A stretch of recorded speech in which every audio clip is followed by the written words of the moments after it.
ओ भाई, इबादत तो ज़िंदगी का हुस्न है। एक मिसाल मुझे बड़ी प्यारी लगती है बुज़ुर्गों की, सुना देता हूँ। बुज़ुर्ग कहा करते थे कि जिस मकसद के लिए जिस चीज़ को बनाया जाए, जब वो मकसद पूरा नहीं ना करती तो फिर उस चीज़ को रखा नहीं जाता। सगे चचा की बेटी से लोग निकाह करें ना, सगे चचा की बेटी से, लेकिन अगर उसके यहाँ औलाद ना हो तो ना दादा याद रहता है ना दादी, और ना लोगों को चाचा याद रहता है और ना चची। फिर सारा खानदान बैठ के फैसला करता है कि बेटे की दूसरी शादी करनी है। वो कहते हैं जिस मकसद के लिए बहू लाए थे वो मकसद हमारा पूरा, अब क्या उसको जालिम कहोगे? किसी से भी बात की जाएगी ना दूसरी शादी करनी है तो कहेगा हक है। सही कह रहा हूँ? कोई बंदा नाराज तो नहीं ना इसमें? कहेगा जी 12 साल हो गए शादी को, बच्ची बच्चा कोई नहीं, हक है कर ले। हालांकि वैसे भी जायज है, लेकिन ये इस तरह का मामला है कि लोग कहेंगे जी बस एक करे, कोई अर्ज नहीं। पंखा मैंने मंगाया मस्जिद के लिए, मस्जिद के अंदर लगाना था, पाक जगह थी, पंखा चला ही नहीं, लगा रहने दे मस्जिद में। जिस मकसद के लिए बुलाया था उसने हल ही नहीं किया। अब उसको उतारेंगे, फेंकेंगे, कबाड़िए के पास जाएगा। वही गाड़ी होती है जिस गाड़ी को लोग साफ करते हैं और गाड़ी के ऊपर कपड़ा डालते हैं, लेकिन वही गाड़ी जब खराब हो जाती है, काम की नहीं रहती, तो फिर लोग छोड़ आते हैं, कहते हैं इसे बेच देना जितने की भी बिकी। इसलिए कि जिस मकसद के लिए चीज होती है, मकसद पूरा न करे तो फिर उसका मालिक उसकी परवाह नहीं करता। अल्लाह फरमाते हैं वमा खलक़तुल जिन्ना वल इंसा इल्ला लियअबुदून, मैंने जिन और इंसान अपनी इबादत के लिए पैदा किए। और जब तू इबादत ही ना करे, पैदा किस लिए किया? पैसे कमाने के लिए, दुकान लंबी बड़ी चौड़ी खरीदने के लिए। इसलिए पैदा किया कि तू मार्केटों का मालिक हो। इसलिए पैदा किया कि तू जो तेरे मकान के पीछे मकान है वो भी तू खरीदे। इसलिए पैदा किया कि फिर उसके पीछे जितने मुरब्बे जमीन है सारी तेरी हो। इसलिए तुझे पैदा किया कि हर बैंक में तेरा अकाउंट हो, तू वजीर बने, मुशीर बने। इसलिए तुझे पैदा किया। इल्ला लियअबुदून, फरमाया मैंने तुम्हें अपनी, और अगर तू इबादत नहीं करेगा तो मैं तो पहले ही बेनियाज हूं। वो कहता है मैं तो पहले अल्लाह उसमाद दूं। तो ठीक है, तूने नहीं इबादत की तो जहन्नम भी बनी हुई है। फिर को बंदा कहे ये रहमत इलाही के खिलाफ है, तो मैं पूछता हूं तेरे अंदर रहमत कहां गई जब तू गाड़ी छोड़ आया था? तेरे अंदर रहमत कहां गई जब तूने पंखा फेंका था? तेरे अंदर रहमत कहां गई जब सगे चचा की बेटी तेरे घर थी और तूने दूसरा निकाह कर लिया?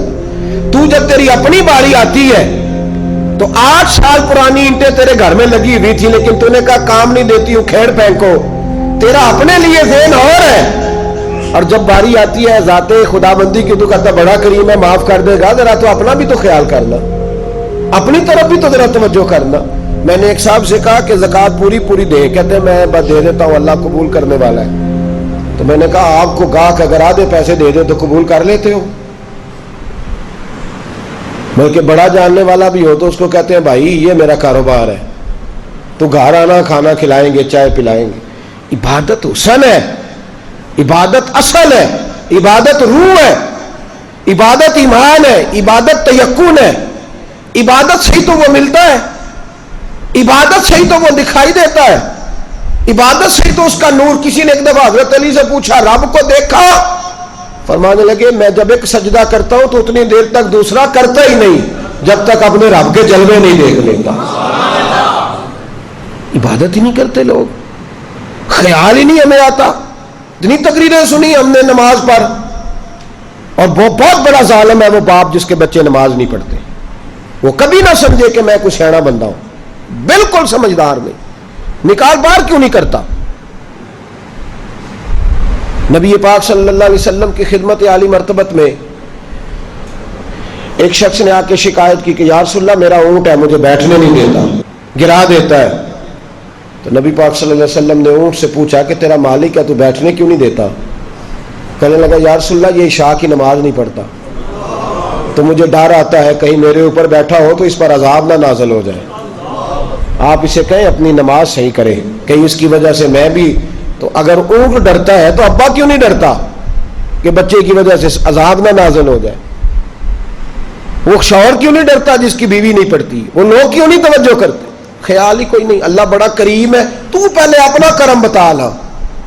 भाई बच्चा اگر 50,000 کا نقصان کرے تو ابا کہے نکل تو، تیرا اب دکان پہ کوئی کام نہیں، تجھے تباہی کے لیے یہاں بٹھایا ہے، اور دین وہ سارا اجاڑ دے، تباہی ساری کر دے، اور ظالم باپ یہ کہے کہ منڈا کھنڈ ہے، جوانی میں بچے کاری جاتے ہیں، اتنا بڑا ظالم تو، تیرے نقصان کی بات آئی تو تو نے نکال بار کیا اور اس نے سارا دین تباہ کر دیا، اور تو نے کہا یہ عمر ہے۔